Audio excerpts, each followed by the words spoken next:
คอนโด0 เมตรจากรถไฟฟ้าโมโนเรลสายสีเหลืองสถานีทิพวรรณส่วนกลางพื้นที่สีเขียว1 ไร่เพดานห้องสูง 2.8 เมตรนี่คือไนท์บิทสุขุมวิทเทพารักษ์วันนี้มารีวิวกัน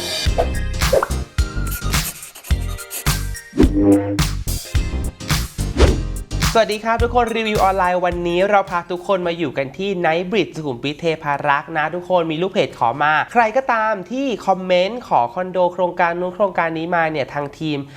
และก็รีมาร์กไว้ทุกโครงการเลยนะแต่ว่าเนื่องด้วยจำนวนมันค่อนข้างเยอะเนี่ยทางทีมก็ต้องดูก่อนว่าข้อมูลโครงการไหนเนี่ยพร้อมและก็โครงการไหนเนี่ยน่าสนใจน่าหยิบมาทำรีวิวก็จะหยิบมาทำเป็นคลิปให้ทุกคนได้ดูกันแต่ว่าก็ยังสามารถที่จะคอมเมนต์หรือว่าอินบ็อกซ์มาทางเพจเพื่อขอข้อมูลโครงการหรือว่าขอให้เราเนี่ยไปทำรีวิวโครงการได้อยู่ดีทุกคนก็ทักมาคุยกันได้เลยนะทีนี้วันนี้ว่ากันด้วยเรื่องของโครงการไนท์บิทสุขุมวิทเทพารักษ์พอดีว่าขับรถผ่านไปแถวนั้นแล้วก็มีลูกเพจขอมาด้วยและโครงการเขาเนี่ยก็สร้างเสร็จพร้อมที่จะเข้าอยู่แล้วเรียบร้อยก็เลยจับมารีวิวกันหน่อยเผื่อใครที่อยากได้คอนโดที่สร้างเสร็จพร้อมอยู่เร็วๆนี้ในทำเลที่ค่อนข้างดีในราคาที่ยังไม่ได้สูงมากจะได้มีตัวเลือกเพิ่มเติมงานโอเคเดี๋ยวไปดูทำเลกันเลยจ้าตัวทำเลของโครงการนะครับทุกคนเดี๋ยวมาดูแผนที่การขึ้นรูปแผนที่เลยจ้าเริ่มจากเรื่องของการเดินทางกันก่อนเพราะเมื่อกี้เนี่ยเกริ่นไปว่าตัวทำเลของโครงการเนี่ยเขาอยู่ติดกับตัวรถไฟฟ้าสายสีเหลืองที่ใกล้จะสร้างเสร็จเต็มทีแล้วเนาะก็คือตัวรถไฟฟ้าโมโนเรลที่วิ่งจากสำโรงไปลาดพร้าวนั่นเองโดยตัวโครงการเนี่ยเขาอยู่ใกล้กับตัวสถานีทิพวรรณทุกคนฉะนั้นเนี่ยการเดินทางเชื่อมต่อเนี่ยจะค่อนข้างสะดวกมากทีเดียวเพราะว่ารถไฟฟ้าสายนี้เนี่ยก็จะไปอินเตอร์เชนจ์กับรถไฟฟ้าสายสุขุมวิทตามที่เห็นในแผนที่เลยก็คือว่าอินเตอร์เชนจ์กันบริเวณสถานีสำโรงแล้วก็มีการไปอินเตอร์เชนจ์กับ MRT สายสีน้ำเงินที่สถานีรัชดาด้วยและก็อินเตอร์เชนจ์กับ MRT สายสีส้มตะวันออกที่สถานีลำสาลีอีกด้วยทุกคนทีนี้ในเรื่องของความอุดมสมบูรณ์กันบ้างต้องบอกแบบนี้ทุกคนว่าทำเลของตัวโครงการเนี่ยเขาจะไม่ได้มีห้างใหญ่ๆที่อยู่ในระยะเดินมากนักแต่มันจะมีห้างใหญ่ๆที่สามารถเดินทางไปได้อย่างสะดวกโดยการนั่งรถไฟฟ้ารถ2 แถวหรือว่าแท็กซี่ก็คือตัวบิ๊กซีปู่เจ้าเนาะแล้วก็มีตัวอิมพีเรียลสำโรงแล้วก็มีตัวโลตัสศรีนครินทร์ด้วยที่สามารถที่จะแท็กซี่ไปหรือว่ารถไฟฟ้าไปได้อย่างสะดวกภายในเวลาไม่กี่10 นาทีแต่ข้อดีของทำเลตรงนี้เนี่ยก็คือว่าเขาอยู่ตรงข้ามกับชุมชนดั้งเดิมของย่านเทพารักษ์ก็คือหมู่บ้านทิพวรรณที่เป็นชื่อเดียวกับตัวสถานีรถไฟฟ้าด้วยด้านในเนี่ยก็มีทั้งร้านอาหารมีตลาดย่อมๆมีโรงเรียนใหญ่ๆถึง2 โรงเรียนด้วยกันก็คือตัวโรงเรียนเซนต์โยเซฟทิพวรรณและก็ตัวโรงเรียนอัสสัมชัญสมุทรปราการเนาะคือเรียกได้ว่าเป็นชุมชนขนาดใหญ่ที่มีครบเลยแหละว่าร้านสะดวกซื้อร้านอาหารข้าวของเครื่องใช้ต่างๆโรงเรียนหรือว่าพวกคลินิกต่างๆเนี่ยก็คือมีครบเลยฝั่งตรงข้ามโครงการเดินข้ามสะพานลอยไปก็ถึงเลยทุกคนทีนี้ทุกคนต่อไปเรามาดูตัวข้อมูลตัวโครงการกันบ้างเนาะโครงการไนท์บริดจ์สุขุมวิทเทพารักษ์เนี่ยจาก Origin Property เป็นคอนโดมิเนียมไฮไรส์ความสูง35 ชั้นบนที่ดินขนาดประมาณ1 ไร่มียูนิตพักอาศัยจำนวนทั้งสิ้น474ยูนิตทุกคนแบ่งเป็นสตูดิโอขนาด 23.50 ถึง 26 ตารางเมตร1 เบดรูมขนาด 27 ตารางเมตรถึง 28 ตารางเมตร1 เบดรูม plus ขนาด 31 ถึง 39 ตารางเมตรและ2 เบดรูมขนาด 53 ถึง 55 ตารางเมตรทุกคนมาพร้อมกับที่จอดรถที่เป็นออโต้พาร์กิ้งทั้งหมดจำนวน 49% คอนเซปต์คือพื้นที่ส่วนกลางเนี่ยเขามีเยอะถึง15 รายการเลยแล้วก็มีพื้นที่สีเขียวในโครงการที่มีขนาดกว้างมากกว่า1 ไร่ด้วยรวมถึงเพดานของห้องแต่ละยูนิตแต่ละไทป์เนี่ยจะมีความสูงถึง 2.8 เมตรเลยทุกคนต่อไปเดี๋ยวเรามาเริ่มจากตัวแปลนโครงการเลยเริ่มจากมาสเตอร์แพลนกันก่อนขึ้นรูปจ้าถนนเทพารักษ์เนี่ยทุกคนจะอยู่ด้านซ้ายของแปลนนะครับที่ดินโครงการเนี่ยก็จะเป็นรูปทรงเรขาคณิตปกติเลยโดยทางเข้าของโครงการเนี่ยถ้าเกิดดูจากแปลนเนี่ยจะอยู่บนถนนที่ใช้ร่วมกันกับคอนโดเคนซิงตันสุขุมวิทเทพารักษ์ที่อยู่ด้านหลังเนาะอยู่ด้านในทีนี้เมื่อเข้ามาถึงเนี่ยจะเจอกับตัวสวนแนวราบบริเวณรอบอาคารก่อนก็จะมีตัว jogging track แล้วก็มีสวนรวมถึงมีพาวิเลียนที่เป็นเหมือนเป็นแบบที่นั่งพักผ่อนด้วยรวมถึงจะมีทางเดินเท้าของลูกบ้านเนี่ยที่เชื่อมต่อกับฟุตบาทริมถนนเทพารักษ์เอาไว้ให้ด้วยทุกคนก็สามารถที่จะเดินเข้าออกแยกกับตัวรถยนต์ได้อย่างสะดวกแล้วก็ปลอดภัยเลยด้วยส่วนด้านในทุกคนติดกับตัว drop off เนี่ยจะเป็นตัว visitor lounge ที่จะอยู่แยกกับตัว resident lounge ที่ใช้ได้เฉพาะลูกบ้านเนาะจะขั้นตรงกลางด้วยทางเข้าระบบของออโต้พาร์กิ้งและจุดชาร์จของรถไฟฟ้าซึ่งตัว Resident Lounge เนี่ยก็จะสามารถเชื่อมต่อกับตัวสวนแนวราบที่ ที่อยู่ด้านในโครงการได้และก็สามารถเชื่อมต่อกับตัวบริเวณที่จอดจักรยานยนต์ได้ด้วยและก็ในพื้นที่เดียวกันนี้ก็จะมีตัวยูนิตด้านค้าแล้วก็ลิฟต์โดยสารจำนวน3ตัวแล้วก็เซอร์วิสลิฟต์อีก1ตัวด้วยครับทุกคนจากนั้นทุกคนบริเวณชั้น2ของตัวอาคารเนี่ยก็จะมีพื้นที่ส่วนกลางอยู่ด้วยครับทางโครงการเนี่ยเขาจะแบ่งเป็นพื้นที่ที่ทำเป็นตัว co-kitchen space co-working space แล้วก็มี meeting room ด้วยสามารถที่จะเดินเชื่อมต่อจากตัว resident lounge ด้านล่างได้ด้วยนะครับทุกคนจากนั้นเนี่ยบริเวณชั้นที่3ถึง10เนี่ยจะเป็นส่วนของระบบ auto parking และทำให้ส่วนพักอาศัยและก็ส่วนกลางเนี่ยขึ้นมาเริ่มต้นที่ชั้น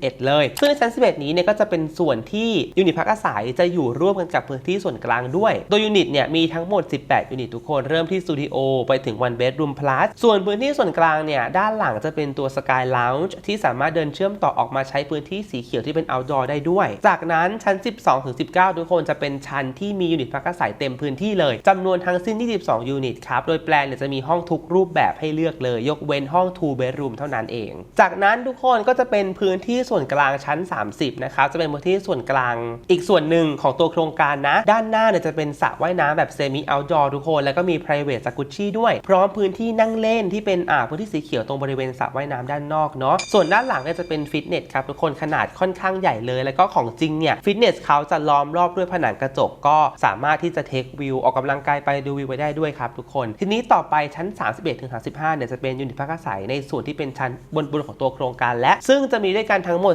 12ยูนิตครับทุกคนมีความเป็นส่วนตัวกว่าชั้นอื่นๆด้วยแบ่งเป็นสตูดิโอ2ยูนิตแล้วก็มี one bedroom 5ยูนิตแล้วก็มีตัว one bedroom plus 3ยูนิตนะครับทุกคนแล้วก็ตัว two bedroom เนี่ยมี2ยูนิตซึ่งทำให้ตัวจำนวนห้อง two bedroom ในโครงการเนี่ยนะครับทุกคนจะมีแค่10ห้องเท่านั้นคือชั้นที่31ถึง35บริเวณด้านหน้าโครงการตามแปลนนี้เลยครับทุกคนค่อนข้างแรงมากทีเดียวจากนั้นส่วนสุดท้ายครับทุกคนก็จะเป็นพื้นที่ส่วนกลางรูฟท็อปเป็นสวนเปิดโล่งนั่นเองครับทีนี้ส่วนต่อไปทุกคนก่อนที่เราจะไปวิเคราะห์แปลนห้องกันเนี่ยเบนขอมาพูดถึงตัวที่ดินของตัวโครงการกันก่อนจะได้เห็นว่าทิศไหนเป็นยังไงบ้างเนาะตัวโครงการเนี่ยจะวางห้องเอาไว้2ทิศนะทุกคนเพราะว่าที่ดินเขาเป็นแบบนี้เดี๋ยวขึ้นรูปเลยคือทิศตะวันออกและทิศตะวันตกของตัวโครงการเนี่ยจากแผนที่เราจะเห็นว่าทิศตะวันออกของเขาเนี่ยจะหันหน้าไปตามแนวถนนเทพารักษ์เนาะมุ่งหน้าไปทางบางพลีก็จะมีสิ่งปลูกสร้างแนวราบแล้วก็พวกอพาร์ตเมนต์อยู่ประปรายทุกคนความสูงประมาณสัก 6-8 ชั้นซึ่งยูนิตในโครงการเนี่ยเขาไปเริ่มต้นที่ชั้น11เนาะก็ทำให้สูงพ้นระยะสิ่งปลูกสร้างในระแวกนี้ไปพอสมควรเลยส่วนทิศตะวันตกทุกคนภาพรวมแล้วเนี่ยไม่ได้ต่างอะไรจากทิศตะวันออกเท่าไหร่นักแต่ว่าทิศนี้เนี่ยจะติดกับตัวที่ดินเปล่าคือติดกับรั้วโครงการจะมีที่ดินเปล่าอยู่ผืนหนึ่งเนาะอันนี้ก็ส่วนตัวคิดว่าค่อนข้างเสี่ยงที่จะมีโครงการอื่นขึ้นมาแต่ไม่เป็นไรระยะน่าจะไม่ได้ใกล้ชิดกันจนหายใจไม่ออกหรอกนะครับซึ่งแน่นอนว่าเหมือนที่เบนบอกเสมอเป็นเรื่องห้องจากวิวเป็นหลักฉะนั้นเนี่ยเพื่อความปลอดภัยเบนก็จะเลือกห้องทางฝั่งตะวันออกคือเบนจะยอมร้อนในตอนเช้าแต่ว่าอยากจะได้วิวที่มันเคลียร์หน่อยในโซนนี้นะครับและอีกประเด็นหนึ่งที่น่าสนใจก็คือว่าคอนโดในโครงการแถบนี้เนี่ยเขาจะมีดีมานด์การปล่อยเช่าที่ค่อนข้างสวยเลยเนื่องจากว่าตอนนี้เนี่ยรถไฟฟ้าสายสีเหลืองเนี่ยก็เดินทางมาถึงแล้วเนาะแล้วก็คอนโดเนี่ยราคาก็ยังไม่ได้สูงมากและในบริเวณระแวกนี้รัศมีสักประมาณสัก10กิโล15กิโลเนี่ยเขาจะมีนิคมอุตสาหกรรมอยู่ค่อนข้างเยอะแล้วก็มีโรงงานอยู่ค่อนข้างแบบจำนวนมากมายเลยทีนี้เนี่ยดีมานด์ก็จะมาจากพนักงานออฟฟิศของโรงงานเหล่านั้นนะครับที่ก็ย่อมจะมองหาที่พักไม่ว่าจะเป็นพนักงานชาวต่างชาติคนญี่ปุ่นหรือว่าพนักงานคนไทยเองก็ตามเนี่ยก็จะทำให้นักลงทุนเนี่ยมีตัวเลือกในการหาลูกค้าปล่อยเช่าที่ค่อนข้างหลากหลายเลยทีนี้ต่อไปเดี๋ยวเรามาดูแปลนกันทุกคนในทิศที่เบนเลือกเนี่ยจะมีห้องอยู่ด้วยกันทั้งหมด13ห้องเนอะเดี๋ยวขึ้นรูปเลยจ้ะซึ่งในทิศนี้เนี่ยจะมีแค่2ห้องเท่านั้นที่ผนังเนี่ยไม่ติดกับเพื่อนบ้านเนอะก็คือตำแหน่งที่02ที่เป็นone bedroom plus ขนาด39ตารางเมตรแล้วก็ตำแหน่ง14ที่เป็นone bedroomขนาด28ตารางเมตรเนาะซึ่งถ้าเกิดมีตัวเลือกแค่นี้เนี่ยมันก็ดูแบบน้อยไปหน่อยเบนก็เลยไปมองหาห้องที่มีข้อดีแตกต่างจากการเป็นห้องมุมแล้วก็พบว่า3ห้องนี้เนี่ยก็น่าสนใจขึ้นภาพเลยจ้าอย่างที่บอกไปตอนแรกนะทุกคนว่ามันมีดีมานด์ที่ทำให้เราสามารถที่จะปล่อยเช่าได้แต่ก็ต้องบอกตามตรงว่าเราจะมีฐานลูกค้าเพิ่มขึ้น ขึ้นหากเราเลือกลงทุนในห้องที่ขนาดไม่ได้ใหญ่มากเป็นขนาดเริ่มต้นหรือประมาณ1 เบดเนี่ยจะดีมากเนื่องจากว่าแฟกต์คือพนักงานส่วนใหญ่ในทำเลนี้ทุกคนเงินเดือนไม่ได้สูงมากนะฉะนั้นเนี่ยเขาก็จะมีตัวเลือกที่เป็นอพาร์ตเมนต์ที่ขนาดค่อนข้างใหญ่เช่นเดียวกันในราคาที่พอๆกันนะเนาะเบนก็เลยมองว่าสตูดิโอกับ1 เบดรูม2 ไทป์นี้น่าจะตอบโจทย์การเช่าของพนักงานออฟฟิศที่เรทเงินเดือนประมาณนี้ในทำเลนี้มากกว่าซึ่งตำแหน่งที่เบนเลือกมาเนี่ยจริงอยู่ที่ว่าไม่ได้เป็นห้องมุมแต่ข้อดีของทั้ง3ห้องนี้ก็คือว่าสังเกตไหมครับว่าทุกแปลนในโครงการนี้เนี่ยประตูของห้องแต่ละยูนิตเนี่ยเขาจะอยู่ตรงข้ามกันหมดเลยแต่ว่า3 แปลนที่เบนเลือกมาเนี่ยเปิดประตูออกมาจะไม่เจอห้องตรงข้ามเลยนะสักแปลนเดียวตำแหน่งแรกก็คือตำแหน่ง03เป็นสตูดิโอขนาด 23.5 ตารางเมตรทุกคนตรงนี้เนี่ยจะเป็นห้องที่อยู่ตรงข้ามกับบันไดหนีไฟเหตุผลที่ไม่เลือก04เพราะว่าห้อง04เนี่ยเขาอยู่ตรงข้ามกับโถงลิฟต์ซึ่งส่วนตัวเบนไม่ค่อยชอบและ03เนี่ยเป็นห้องที่แบบแทบจะไม่มีใครเดินผ่านหน้าห้องเอาเลยทุกคนสังเกตไหมว่าถ้าผ่านห้อง03เนี่ยก็จะมีแค่1 bedroom plus 2 ห้องทางฝั่งขวามือเท่านั้นเองฉันเนี่ยค่อนข้างเป็นส่วนตัวแล้วก็ใกล้ลิฟต์มากๆเลยส่วนตำแหน่งที่11และก็12ทุกคนอันนี้จริงอยู่ที่ว่ามันเดินไกลลิฟต์หน่อยเนาะแต่ว่ามันก็ไม่ได้ไกลมากจะเป็นยูนิต type 1 bedroom ขนาด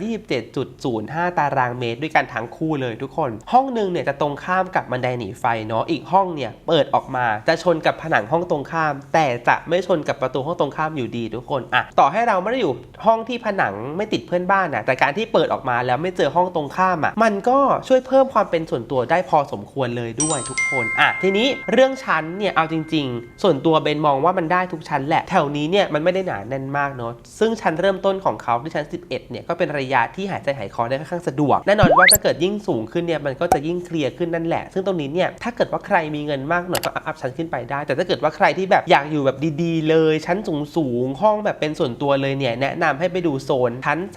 31-35กันขึ้นแปลเลยจ้าแปลน5ชั้นบนสุดนี้นะครับทุกคนอย่างที่บอกไปตอนต้นว่าเขาค่อนข้างมีความเป็นส่วนตัวสูงมากเนื่องจากว่าจำนวนยูนิตเนี่ยค่อนข้างน้อยเลยเดี๋ยวมาเริ่มที่ Type 2 Bedroom ก่อนเลยทุกคนที่2ห้องด้านหน้าโครงการเนาะตำแหน่งเนี่ยดีมากอยู่แล้วเพราะเป็นห้องที่แพงที่สุดในโครงการนะระวังแค่เรื่องเดียวเลยคือเรื่องแดดแค่นั้นเพราะว่าตัวห้องเนี่ยหันหน้าไปทางทิศใต้ทั้งคู่ตำแหน่งห้อง09เนี่ยจะรับแดดเช้ามากกว่าฉะนั้นเนี่ยถ้าเกิดเทียบกันระหว่างห้อง09กับห้องเบอร์18เนี่ย09จะร้อนน้อยกว่าแต่ห้อง09ก็จะขนาดใหญ่กว่าห้องเบอร์18ด้วยส่วนห้อง Type 1 Bedroom Plus ทุกคนเป็นตำแหน่งเดิมที่ลากขึ้นมาตั้งแต่ชั้น11จนถึงชั้นบนสุดเลยตำแหน่งเดียวกันตำแหน่ง01กับ02เนาะต่อไปห้องแบบ1 Bedroom ทุกคนขนาด 27.5 ตารางเมตรห้องแบบเดิมเมื่อกี้นี่แหละจะแนะนำให้เลือกตำแหน่งที่08แล้วก็21กับ22 08เนี่ยข้อดีคือตรงข้ามเป็นบันไดหนีไฟเปิดประตูมาไม่เจอห้องอื่นด้วยส่วน21กับ22เนี่ยผนังด้านหนึ่งไม่ติดเพื่อนบ้านทุกคนแต่ให้ระวังเรื่องของทิศห้องเนื่องจากว่า2ห้องนี้เนี่ยเขาหันไปทางทิศที่มันติดกับที่ดินเปล่าข้างโครงการเนาะแต่ด้วยการวางตำแหน่งเลเยอร์ของชั้นนี้ทุกคนมันก็หลีกเลี่ยงไม่ได้ที่ตำแหน่ง21กับ22เนี่ยจะเป็นตำแหน่งที่น่าสนใจที่สุดจริงๆส่วนสตูดิโอเนี่ยแนะนำเป็นตำแหน่ง03เหมือนเดิมครับทุกคนเช่นเคยทุกคนก่อนจะจบคลิปในวันนี้เป็นขออนุญาตย้ำอีกครั้งหนึ่งเลยว่าการเลือกห้องในคลิปวันนี้เนี่ยมันเป็นความคิดเห็นส่วนตัวของเบนเนาะห้องที่เบนไม่ได้เลือกทิศที่เบนไม่แนะนำเนี่ยไม่ใช่ว่ามันจะไม่ดีอย่างที่บอกเลยว่าด้านข้างที่ดินเปล่ามีก็จริงแต่ว่าระยะเนี่ยเป็นรู้สึกว่ามันจะต้องห่างพอสมควรแล้วก็มีระยะให้ลูกบ้านของคอนโดเราเนี่ยหายใจได้พอสมควรเลยฉะนั้นเนี่ยถ้าเกิดว่าเลือกชั้นสูงหน่อยหรือว่าเลือกห้องที่อยู่ไม่ด้านหน้าก็ด้านหลังโครงการเลยเนี่ยก็อาจจะพอเพิ่มพื้นที่ที่จะทำให้เรามองเห็นสิ่งต่างๆได้มากขึ้นด้วยซึ่งก็ใช่ว่ามันจะไม่น่าซื้อทุกคนถ้าเกิดว่าชอบแปลนห้องที่แบบผนังติดกับบันไดหนีไฟผนังไม่ติดเพื่อนบ้านในแปลนทิศที่หันไปทางที่ดินเปล่าจริงๆเนี่ยมันก็ซื้อได้ทุกคนเพียงแค่ต้องระวังแค่นั้นเองและก็แน่นอนว่าถ้าเกิดว่าใครที่มาดูโครงการนี้แล้วมีตัวเลือกห้องในมือสัก 2-3 ห้องแต่ว่ายังคิดไม่ตกว่าจะเลือกห้องไหนดีคือไม่ใช่โครงการนี้นะโครงการอื่นก็ด้วยก็ยังสามารถที่จะทักมาถามเราคอมเมนต์มาถามเราทักไปในเพจเราได้อยู่เรื่อยๆเลยแล้วก็เช่นเคยว่าถ้าเกิดชอบคลิปนี้เนี่ยก็รบกวนกดไลค์กดแชร์กด Subscribe ให้กับคอนโดนิวชาแนลของเราด้วยคลิปหน้าเนี่ยอยากให้ไปรีวิวโครงการไหนก็คอมเมนต์บอกกันได้อินบ็อกซ์มาขอกันได้เลยเรารีมาร์คไว้ทุกโครงการถ้าเกิดว่าขอกันมาเยอะเนี่ยก็จะรีบทำคลิปให้ทุกคนได้ดูกันแต่ถ้าเกิดว่าขอมาแต่ว่าไม่ได้ขอมาเยอะและอยากได้ข้อมูลตรงไหนเนี่ยก็สามารถสอบถามทางทีมได้เช่นเดียวกันทุกคนแล้วก็สำหรับคลิปนี้เนี่ยต้องขอตัวลาไปก่อนคลิปหน้าเนี่ยจะไปที่โครงการไหนก็ลืมติดตามด้วยนะครับวันนี้ไปก่อนครับสวัสดีครับ